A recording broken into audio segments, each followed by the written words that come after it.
Welcome to the Planning P.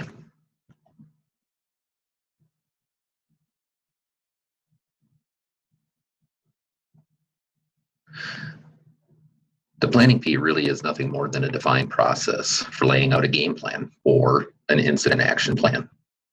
It really is a methodical approach. However, it's important to know that you need to use the portions of the Planning P that work for you. Start at the bottom of the P. Responses don't start until something happens. Usually we're made aware of an incident by either the public or the media. And then continue to work your way up. The initial response, often referred to as a size up, allows you the opportunity to ask, what is it, how big is it, and who might need to help.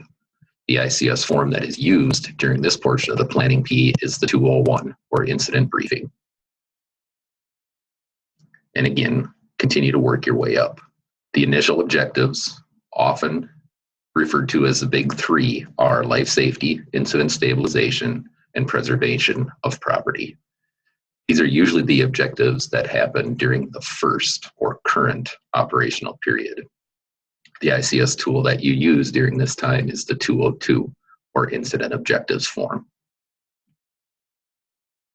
It is important to understand that you need to begin planning for the next operational period or shift quickly. The quote, lights and sirens response often happens quickly and is usually over quickly, but there are ripple effects. This is why it's important for you to begin planning for the next operational period soon, often during the first operational period. Again, continue to work your way up.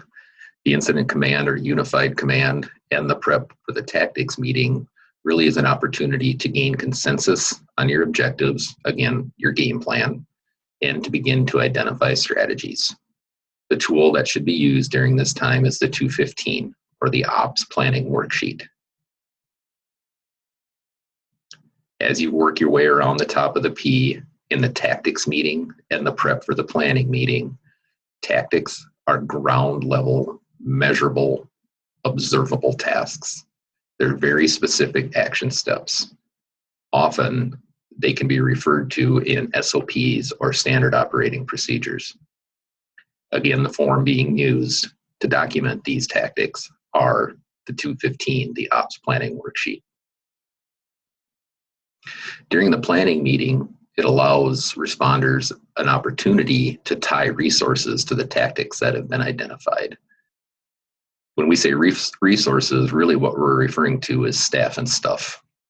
It's also an opportunity for the safety officer to complete what's referred to as the 215A, or the incident safety analysis. So again, the two tools being worked on here are the 215 and the 215A.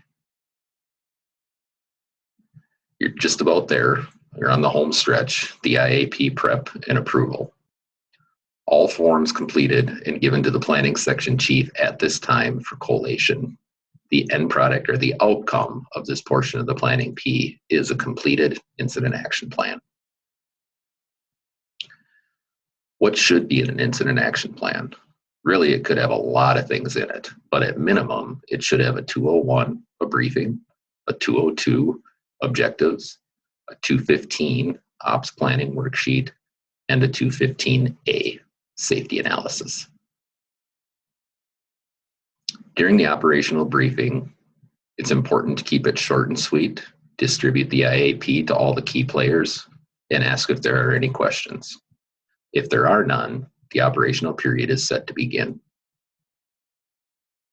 At this point, it's game on. It's the visible response.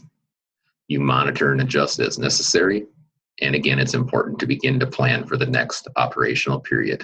And to do this, you simply continue to follow the steps of the planning P. When in doubt, document. Documentation provides an opportunity to eliminate errors. It forces accountability. There is liability protection in documentation, and it is important to have that documentation for potential reimbursement. Thank you.